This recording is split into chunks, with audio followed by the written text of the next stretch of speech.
우리 교육 현장의 또 한 축을 담당하고 있는 사교육기관의 얘기를 한번 들어봤으면 좋겠습니다. 우리 메가스터디의 남인곤 소장님 말씀해 주십시오. 네, 인사드리겠습니다.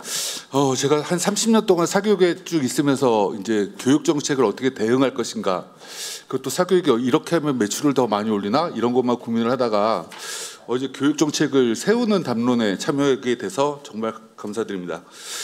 제가 여담을 간단하게 하면 저는 이제 아이가 이제 중학교 1학년입니다. 중학교 1학년인데 저희 아이가 초등학교 5학년 때 갑자기 의사라는 꿈을 가져서 본인이 의사를 하려면 가장 쉬운 방법이 뭐냐라고 질문을 하더라고요. 그래서 전 서울에 살고 있다가 지역으로 내려가면 쉬워라고 얘기를 했죠. 그랬더니 저희 아들이 가자라고 얘기하더라고요. 그래서 저는 지금 충남 천안 옆에 아산에서 이제 살고 있습니다. 가서 딱 제가 확인을 한 결과 정말 놀란 게 천안이나 아산 쪽에 전입 인구가 정말 많습니다. 대부분 중학교 1학년, 초등학교 6학년, 초등학교 5학년 쪽에 전입 인구가 굉장히 많은 걸 보면 교육 정책이 어떻게 바뀌느냐에 따라 사람들은 이동하는구나라는 걸 저도 이제 그랬지만 실제로 이제 그걸 느끼고 있고요. 두 번째, 이제 이 지역 소멸이라는 이슈를 가지고 제가 이제 쭉 처음에 들었을 때 이런 생각을 했습니다.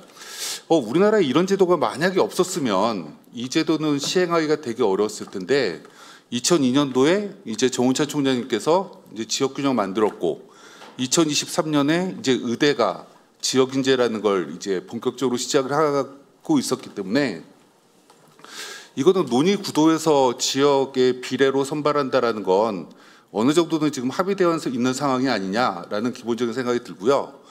근데 이걸 어디로 확대할 거냐는 이제 조금 고민을 좀 한번 해봐야 될 것 같은데, 우리가 이제 지역에 있는 친구들이 가장 부담스러운 게 뭐지? 라고 질문하면 수능입니다.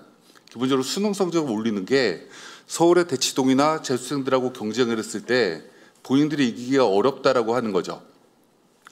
우리나라 대학에서 수능으로 뽑지 않는 대학들이 몇 개가 있습니다. 예를 들면 카이스트, 지스트, 유니스트 등 정부에서 지원을 하고 등록금을 내지 않는 이제 과학기술의 대표적인 메카인 대학들이죠. 근데 이들 대학교가 지역 인재로 아이들은 뽑지 않거든요. 그럼 실제로 이제 어느 정도 사다리가 만들어진다라고 생각합니다. 의예과부터 약학과 수의예까지는 지역 인재라는 이제 틀이 있기 때문에 그쪽에 이제 일부 학과들을 담을 수 있는 그릇이 있고, 서울대라는 곳은 지역 인재라는 게 지금 모집 인원이 과거에 거의 1000명에서 지금 500명 이하로 내려왔기 때문에 이 정원을 조금 조절한다라고 하면 각각의 학과들의 원하는 인재를 모을 수 있을 거고요. 거기 또 요즘 이제 워낙 취업이라는 게 이슈가 되다 보니까 이공계 쪽의 특화대학들인 지스트, 유니스트 등의 대학계 지역 인재를 이제 의대와 마찬가지로 50%든 60%든 이건 비율은 조정해야 되겠지만 그 비율을 기본적으로 아이들한테 제공한다라고 하면 지역의 아이들이 굳이 연대고대까지 안 가더라도 등록금도 해결이 되고 실제로 이제 명문이라고 일컬어지는 지역의 대학교에 충분히 거주할 수 있다고 생각되고요. 그다음에 아까 부산대 교수님께서 말씀하셨지만 지역에는 이미 지금 이제 학과 간 불균형이 굉장히 많이 커졌거든요. 예를 들어서 부산대 같은 경우는 화학공학과나 기계공학과 서울에 있는 대학보다 점수가 더 높습니다. 그 이유는 그쪽에 울산 쪽에 화공단지가 있고 또 현대자동차나 대우조선이라든지 기계 쪽에 이제 특화된 지역이 기반이 있기 때문에 화공이나 기계는 정말 점수가 높은 편이고요. 전남대로 내려가면 전기공학과, 한전이 옆에 있다 보니까 거기서 지역 할당제로 인원을 또 뽑고 있거든요. 그럼 우리가 이제 지역에 있는 대학교의 학생들을 유치하려고 하면 지역 기반의 기업에서 지역에 있는 대학들의 인원을 얼마나 뽑을 거냐를 기본적으로 첫 번째 논의를 하고, 실제로 서울 쪽에 올라가야 되는 아이들의 니즈는 뭐냐라고 이제 우리가 생각했을 때 정말 명문대를 원해서 서울 쪽으로 올라갈 거냐, 얘들이 다 대부분 지금은 명문대를 올라가야지만 취업문이 열린다. 그리고 또 이제 결혼을 할 때도 부산에 있는 분들이 농담으로 그런 얘기를 하더라고요. 여기는 20대 여자들이 없다.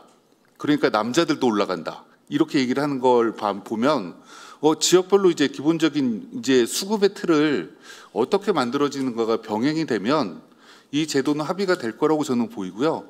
근데 이걸 너무 상위권 대학교로 우리가 국한을 해버리면 대부분 다 사립대들이기 때문에 이 논의에서 우리가 자유롭기가 쉽지 않을 거기 때문에 단계적으로 이런 국책대학교부터 시작을 하면 좋지 않을까. 라는 생각을 가지고 있습니다. 이상입니다. 감사합니다. 예, 뭐 사교육에 어떤 영향이 미칠까 이거 말씀해 주실 줄 알았더니 나라 전체를 걱정해 주셔서 감사합니다. 자.